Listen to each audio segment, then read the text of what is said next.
हम सभी की जिंदगी एक बड़े चक्रव्यूह की तरह है। कभी कभी हम इसमें ऐसे फंस जाते हैं कि समझ ही नहीं आता कौन सा रास्ता सही है और कौन सा गलत। क्या करें, क्या ना करें, किससे मदद मांगें, ये सवाल हमारे मन में हर रोज उठते हैं। जब हम बहुत परेशान होते हैं तब अक्सर आसमान की ओर देखकर सोचते हैं, हे भगवान, कोई तो रास्ता दिखाओ। यह एक आम इंसान की पुकार है जो अपनी छोटी सी दुनिया में उलझा हुआ है। हम सब चाहते हैं कि कोई दिव्य शक्ति हमारी उंगली पकड़कर हमें सही राह पर ले चले। यह इच्छा बहुत स्वाभाविक है क्योंकि हर कोई अपने जीवन में सुख और शांति चाहता है। लेकिन सबसे बड़ा सवाल यह उठता है, क्या भगवान सच में हमारी सुनते हैं? क्या वो हमें कोई संकेत या इशारा देते हैं? कई लोग मानते हैं कि भगवान सीधे आकर हमारी मदद नहीं करते, बल्कि वे हमें छोटे छोटे इशारे भेजते हैं। ये इशारे किसी इंसान के रूप में, किसी घटना के रूप में या फिर किसी किताब में लिखी एक पंक्ति के रूप में भी आ सकते हैं। ये संकेत हमें बताते हैं कि हमें किस दिशा में आगे बढ़ना चाहिए। लेकिन क्या यह सच है या यह सिर्फ हमारे मन का वहम है? हमारे पुराण, वेद और महाभारत जैसी महान कथाएं इसी सवाल का जवाब देती हैं और हमें बताती हैं कि ईश्वर हमेशा हमारे साथ हैं। हमारे पूर्वजों का मानना था कि ईश्वर हमसे बात करते हैं, लेकिन उनकी भाषा शब्दों की नहीं बल्कि संकेतों की होती है। ये संकेत इतने सरल और साधारण होते हैं कि अक्सर हम उन्हें पहचान ही नहीं पाते। जैसे आप किसी काम को करने जा रहे हों और बार बार उसमें रुकावट आ रही हो हो सकता है यह एक संकेत हो कि आपको रुककर दोबारा सोचना चाहिए। या फिर आप बहुत दुखी हों और अचानक कोई दोस्त आकर आपको वही सलाह दे जिसकी आपको जरूरत थी। यह भी एक ईश्वरीय संकेत हो सकता है। भगवान के संकेत कोई चमत्कार नहीं होते, वे हमारे आसपास की दुनिया में ही छिपे होते हैं। इस चक्रव्यूह जैसे जीवन में संकेतों को पहचानना एक कला है। इसके लिए हमें अपनी आंखें और अपना दिल खुला रखना पड़ता है। जब हमारा मन शांत होता है और हम बिना किसी स्वार्थ के चीजों को देखते हैं तो ये संकेत हमें साफ साफ दिखाई देने लगते हैं। यह ऐसा है जैसे एक साफ पानी में आप अपना चेहरा देख सकते हैं, लेकिन गंदे पानी में कुछ नहीं दिखता। ठीक वैसे ही एक शांत और पवित्र मन ही ईश्वर के इशारों को समझ सकता है। इस निबंध में हम यही जानने की कोशिश करेंगे कि ये संकेत क्या होते हैं और हम इन्हें कैसे समझ सकते हैं। महाभारत का युद्ध केवल दो परिवारों की लड़ाई नहीं थी, बल्कि यह धर्म और अधर्म के बीच का महासंग्राम था। इस युद्ध के मैदान में जब महान धनुर्धर अर्जुन अपने ही रिश्तेदारों, गुरुओं और बड़ों को अपने सामने खड़ा देखते हैं तो उनका दिल बैठ जाता है। उनके हाथ से उनका गांडीव धनुष छूटने लगता है। वह कहते हैं, हे कृष्ण, मैं अपने ही लोगों पर बाण कैसे चलाऊं? इस राजपाट के लिए मैं अपने परिवार का खून नहीं बहा सकता। अर्जुन के मन में एक बड़ी उलझन थी। उनका दिल कह रहा था कि यह युद्ध गलत है, लेकिन उनकी बुद्धि कह रही थी कि धर्म की स्थापना के लिए यह जरूरी है। उस समय भगवान श्री कृष्ण ने अर्जुन को कोई चमत्कार नहीं दिखाया। उन्होंने अर्जुन को सीधे यह नहीं कहा कि तुम युद्ध करो, मैं सब ठीक कर दूंगा। इसके बजाय उन्होंने अर्जुन को एक संकेत दिया। उन्होंने अर्जुन को भगवद गीता का महान उपदेश दिया। यह उपदेश एक संकेत ही तो था। श्री कृष्ण ने अर्जुन को समझाया कि आत्मा अमर है और शरीर नश्वर है। उन्होंने अर्जुन को उनके क्षत्रिय धर्म की याद दिलाई। उन्होंने कहा, हे अर्जुन, तुम केवल शरीर को मार सकते हो, आत्मा को नहीं। तुम अपने कर्तव्य से मुंह मत फेरो। यह ज्ञान अर्जुन के लिए एक दिव्य संकेत था जिसने उनकी सारी उलझनें दूर कर दी। श्री कृष्ण का उपदेश अर्जुन को यह समझाने के लिए था कि जीवन में कई बार हमें ऐसे कड़वे फैसले लेने पड़ते हैं जो सही होते हैं, भले ही वे हमें दुख दें। अर्जुन का मोह उनके कर्तव्य के रास्ते में आ रहा था। श्री कृष्ण ने उन्हें संकेत दिया कि उन्हें अपने मोह से ऊपर उठकर धर्म के बारे में सोचना चाहिए। यह संकेत किसी जादू की तरह नहीं था, बल्कि यह ज्ञान और विवेक की एक गहरी समझ थी। श्री कृष्ण ने अर्जुन को सिर्फ रास्ता दिखाया, उस पर चलना या न चलना अर्जुन का अपना फैसला था। इस घटना से हमें यह सीखने को मिलता है कि भगवान हमें सीधे जवाब नहीं देते, बल्कि हमें सही सोचने की शक्ति और दिशा देते हैं। इस प्रसंग से यह भी स्पष्ट होता है कि भगवान के संकेत हमेशा हमारे मन की इच्छा के अनुसार नहीं होते। अर्जुन युद्ध नहीं करना चाहते थे, लेकिन संकेत उन्हें युद्ध करने के लिए प्रेरित कर रहा था। कई बार ईश्वर हमें वह रास्ता दिखाते हैं जो हमारे लिए कठिन होता है, लेकिन वही रास्ता अंत में हमें सही मंजिल तक पहुंचाता है। अर्जुन ने उस संकेत को समझा, अपने मन के मोह को त्यागा और धर्म की रक्षा के लिए युद्ध किया। यह हमें सिखाता है कि जब हम उलझन में हों तो हमें अपनी भावनाओं से ज्यादा अपने कर्तव्य और धर्म पर ध्यान देना चाहिए। यही सबसे बड़ा ईश्वरीय संकेत है। पुराणों में राजा हरिश्चंद्र की कहानी सत्य और धर्म का एक अद्भुत उदाहरण है। राजा हरिश्चंद्र अपने सत्य और वचन के पालन के लिए जाने जाते थे। एक बार महर्षि विश्वामित्र ने उनकी परीक्षा लेने का निश्चय किया। उन्होंने सपने में आकर राजा हरिश्चंद्र से उनका पूरा राजपाट दान में मांग लिया। जब हरिश्चंद्र सुबह उठे तो उन्होंने सपने को भगवान का संकेत माना। उन्होंने सोचा कि यदि भगवान शिव या कोई देवता उनसे परीक्षा ले रहे हैं तो उन्हें अपने वचन का पालन करना ही होगा। उन्होंने बिना किसी सवाल के अपना पूरा राज्य महर्षि विश्वामित्र को दान कर दिया और अपनी पत्नी और बेटे के साथ महल छोड़कर चले गए। राजा हरिश्चंद्र के लिए यह एक बहुत बड़ी कठिनाई थी।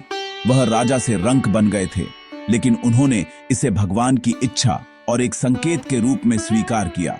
उनकी मुश्किलें यहीं खत्म नहीं हुई।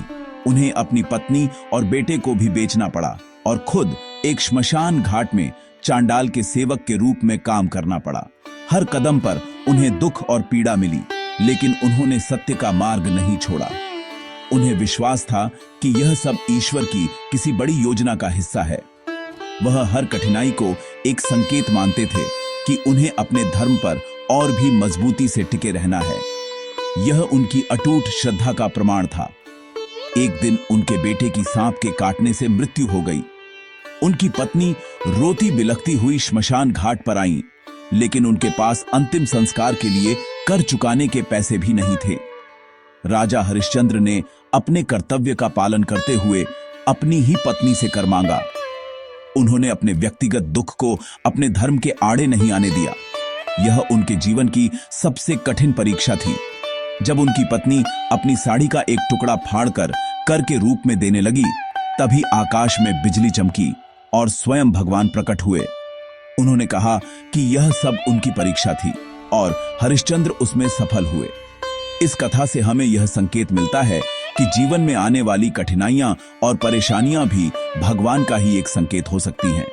हो सकता है कि भगवान हमें मजबूत बनाने के लिए, हमारे धैर्य की परीक्षा लेने के लिए या हमें कुछ नया सिखाने के लिए मुश्किलें भेजते हों। राजा हरिश्चंद्र ने हर मुश्किल को एक संकेत समझा और अपने धर्म पर टिके रहे। इसका फल उन्हें यह मिला कि उन्हें उनका राज्य और परिवार वापस मिल गया और उनका नाम इतिहास में अमर हो गया। यह कहानी हमें सिखाती है कि हमें मुसीबतों से घबराना नहीं चाहिए, बल्कि उन्हें ईश्वर का संकेत समझकर धैर्य और साहस से उनका सामना करना चाहिए। भगवान के संकेत अक्सर हमारे आसपास की साधारण घटनाओं में ही छिपे होते हैं, लेकिन हम उन्हें पहचान नहीं पाते। इन संकेतों को पहचानने के लिए हमें अपनी इंद्रियों और अपने मन को खुला रखना होता है। कभी कभी कोई संकेत किसी व्यक्ति के माध्यम से आता है। मान लीजिए आप किसी नौकरी को लेकर बहुत परेशान हैं और समझ नहीं पा रहे कि उसे छोड़ें या नहीं। उसी समय आपका कोई पुराना दोस्त मिलता है और बातों बातों में आपको एक नई कंपनी के बारे में बताता है, जहां आपके लिए एक अच्छा अवसर हो सकता है। यह महज एक संयोग नहीं, बल्कि एक ईश्वरीय संकेत हो सकता है, जो आपको एक नया रास्ता दिखा रहा है। संकेत किसी घटना के रूप में भी आ सकते हैं। आप किसी गलत काम को करने की सोच रहे हैं और जैसे ही आप घर से निकलते हैं, आपका पैर मुड़ जाता है या कोई और छोटी मोटी बाधा आ जाती है। कई लोग इसे अंधविश्वास मानकर नजरअंदाज कर देते हैं, लेकिन हो सकता है कि यह प्रकृति का एक संकेत हो जो आपको उस गलत काम को करने से रोक रहा है। इसी तरह जब हम कोई अच्छा काम करने जाते हैं तो सारे काम अपने आप आसानी से होने लगते हैं। यह भी एक सकारात्मक संकेत हो सकता है कि हम सही रास्ते पर हैं और ईश्वर हमारे साथ हैं। कई बार संकेत हमें किताबों, गीतों या किसी फिल्म के संवाद से भी मिलते हैं। आप किसी सवाल का जवाब ढूंढ रहे हैं और अचानक रेडियो पर कोई ऐसा गाना बजता है जिसके शब्दों में आपको अपना जवाब मिल जाता है। या फिर आप कोई किताब पढ़ रहे हैं और एक पंक्ति आपकी आंखों के सामने ऐसी आती है जो सीधे आपके दिल को छू जाती है और आपकी सारी उलझन दूर कर देती है। यह भी ईश्वर का एक तरीका है हम तक अपना संदेश पहुंचाने का। भगवान जानते हैं कि हम किस माध्यम से उनके संदेश को सबसे अच्छे से समझ सकते हैं, इसीलिए वह उसी रूप में हमें संकेत भेजते हैं। इन संकेतों को पहचानने के लिए सबसे जरूरी है कि हम अपने जीवन में होने वाली घटनाओं पर ध्यान दें। हमें हर चीज को केवल संयोग मानकर नहीं टालना चाहिए। जब हमारे साथ कुछ अच्छा या बुरा होता है तो हमें रुककर सोचना चाहिए कि इसके पीछे का कारण क्या हो सकता है। क्या यह घटना हमें कुछ सिखाने की कोशिश कर रही है? क्या यह हमें किसी आने वाले खतरे से आगाह कर रही है? जब हम इस तरह से सोचना शुरू करते हैं तो हमें अपने आसपास हर जगह ईश्वर के संकेत दिखाई देने लगते हैं। यह एक अभ्यास है जो समय के साथ बेहतर होता जाता है। भगवान के संकेतों को समझना कोई विज्ञान नहीं बल्कि एक कला है, और इस कला में माहिर होने के लिए सबसे जरूरी चीज है मन की शांति। हमारा मन एक तालाब की तरह है। जब तालाब का पानी शांत होता है तो हम उसमें अपना प्रतिबिंब साफ देख सकते हैं, लेकिन अगर पानी में लहरें उठ रही हों तो कुछ भी साफ नहीं दिखता। ठीक इसी तरह जब हमारा मन चिंता, क्रोध, लालच और भय जैसी भावनाओं से भरा होता है तो हम ईश्वर के सूक्ष्म संकेतों को नहीं देख पाते। हमारा अशांत मन इन संकेतों को हम तक पहुंचने ही नहीं देता। इसलिए संकेतों को समझने के लिए पहले अपने मन को शांत करना बहुत जरूरी है। मन को शांत करने का सबसे अच्छा तरीका है ध्यान और प्रार्थना। जब हम हर रोज कुछ समय के लिए ध्यान करते हैं तो हमारे मन के विचार धीरे धीरे शांत होने लगते हैं। हमारा मन वर्तमान में जीना सीखता है। ध्यान करने से हमारी अंतरात्मा की आवाज, जिसे हम इनर वॉइस भी कहते हैं, मजबूत होती है। यही अंतरात्मा की आवाज असल में भगवान का सबसे बड़ा संकेत होती है। प्रार्थना भी मन को शांत करने का एक शक्तिशाली माध्यम है।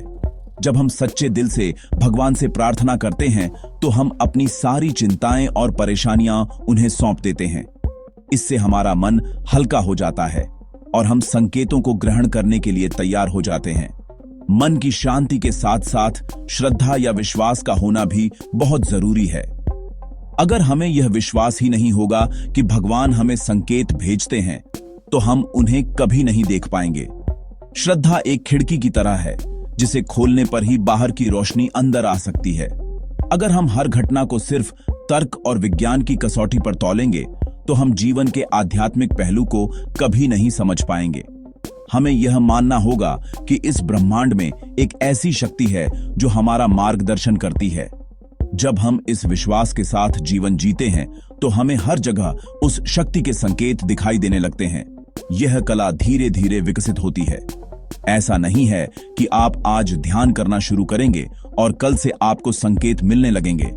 इसके लिए धैर्य और निरंतर अभ्यास की जरूरत होती है।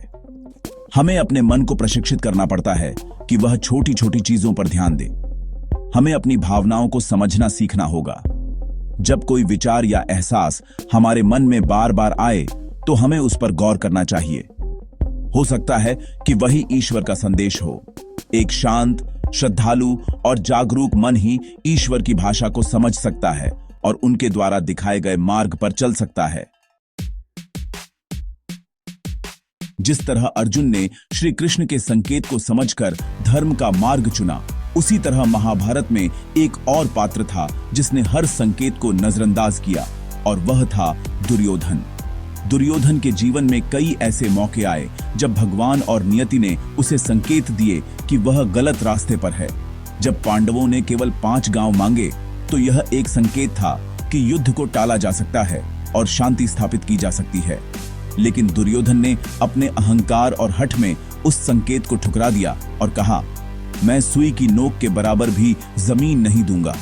यह उसकी पहली और सबसे बड़ी भूल थी। महाभारत के युद्ध से पहले कई ज्ञानी लोगों ने जैसे कि भीष्म, द्रोणाचार्य और विदुर, दुर्योधन को समझाने की कोशिश की। उन्होंने उसे बार बार चेतावनी दी कि यह युद्ध विनाश के अलावा कुछ नहीं लाएगा। ये सभी चेतावनियां भी एक तरह के ईश्वरीय संकेत ही थीं, जो उसे सही रास्ता दिखाने के लिए भेजी गई थीं। यहाँ तक कि स्वयं श्री कृष्ण शांति दूत बनकर हस्तिनापुर गए और दुर्योधन को समझाने का प्रयास किया। लेकिन दुर्योधन का मन लालच, ईर्ष्या और घमंड से इतना अंधा हो चुका था कि उसे कोई भी संकेत दिखाई नहीं दिया। उसने श्री कृष्ण का भी अपमान किया और उन्हें बंदी बनाने की कोशिश की। दुर्योधन की कहानी हमें यह सिखाती है कि जब इंसान का मन नकारात्मक भावनाओं से भर जाता है तो वह सही और गलत में फर्क नहीं कर पाता। उसका अहंकार उसे इतना अंधा कर देता है कि वह भगवान के स्पष्ट संकेतों को भी नहीं देख पाता। वह अपनी ही बनाई हुई दुनिया में रहता है और उसे लगता है कि वही सही है। उसे लगता है कि वह अपनी शक्ति और बुद्धि से सब कुछ हासिल कर सकता है। वह यह भूल जाता है कि उससे भी बड़ी एक शक्ति है जो पूरे ब्रह्मांड को चला रही है। दुर्योधन ने हर उस आवाज को अनसुना कर दिया जो उसे सही राह दिखा सकती थी। संकेतों को नजरअंदाज करने का परिणाम हमेशा विनाशकारी होता है। दुर्योधन के हठ के कारण महाभारत का महायुद्ध हुआ, जिसमें लाखों लोग मारे गए। अंत में दुर्योधन और उसके सभी भाइयों की मृत्यु हुई और कौरव वंश का नाश हो गया। अगर उसने समय रहते केवल एक भी संकेत को समझ लिया होता तो इस महाविनाश को रोका जा सकता था। यह कथा हमें एक बड़ी चेतावनी देती है। जब भी हमारा मन हमें किसी गलत काम के लिए उकसाए और हमारी अंतरात्मा या कोई शुभ चिंतक हमें रोके, तो हमें रुककर सोचना चाहिए, कहीं ऐसा तो नहीं कि हम भी दुर्योधन की तरह किसी ईश्वरीय संकेत को नजरअंदाज कर रहे हैं। अक्सर जब हम भगवान के संकेतों के बारे में सोचते हैं तो हमारे मन में किसी चमत्कार या अलौकिक घटना की छवि बनती है। हमें लगता है कि आकाशवाणी होगी या भगवान स्वयं प्रकट होकर हमें रास्ता दिखाएंगे। लेकिन असल में ईश्वर के संकेत इतने नाटकीय नहीं होते। वे बहुत ही साधारण और सहज होते हैं।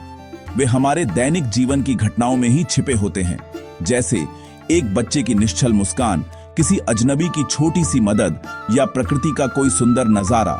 ये सब भी ईश्वर के संकेत हो सकते हैं, जो हमें याद दिलाते हैं कि दुनिया में अभी भी अच्छाई और सुंदरता बाकी है। भगवान के संकेत हमें सही समय पर सही जानकारी देकर भी मदद करते हैं। आप किसी प्रोजेक्ट पर काम कर रहे हैं और एक जगह आकर अटक गए हैं। आप बहुत कोशिश करते हैं लेकिन कोई समाधान नहीं मिलता।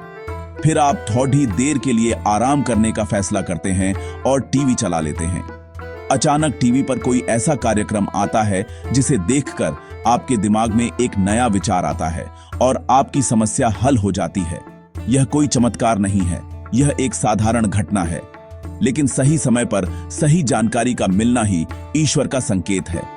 वह हमें वही दिखाता या सुनवाता है जिसकी हमें उस पल जरूरत होती है। जीवन में आने वाली कठिनाइयों को भी हमें एक संकेत के रूप में देखना चाहिए। जब कोई दरवाजा बंद होता है तो इसका मतलब यह नहीं है कि हमारा रास्ता खत्म हो गया। हो सकता है कि ईश्वर हमारे लिए कोई दूसरा बेहतर दरवाजा खोलना चाहता हो।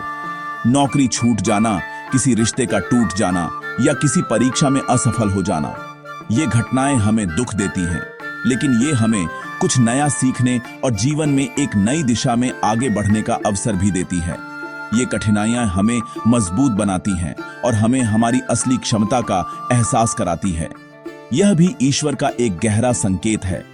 अंत में हमें यह समझना होगा कि ईश्वर के संकेतों को पहचानने के लिए हमें किसी सिद्धि या शक्ति की जरूरत नहीं है। हमें बस एक जागरूक और शांत मन की जरूरत है। जब हम अपने जीवन को ध्यान से देखना शुरू करते हैं तो हमें हर पल, हर घटना में ईश्वर की मौजूदगी का एहसास होने लगता है। हमें यह समझ आने लगता है कि कुछ भी बिना कारण के नहीं होता। हर घटना के पीछे एक उद्देश्य छिपा होता है। जो व्यक्ति इस रहस्य को समझ जाता है वह जीवन के चक्रव्यूह में कभी नहीं फंसता। वह ईश्वर के संकेतों की उंगली पकड़कर शांति और आनंद के साथ अपना मार्ग तय कर लेता है।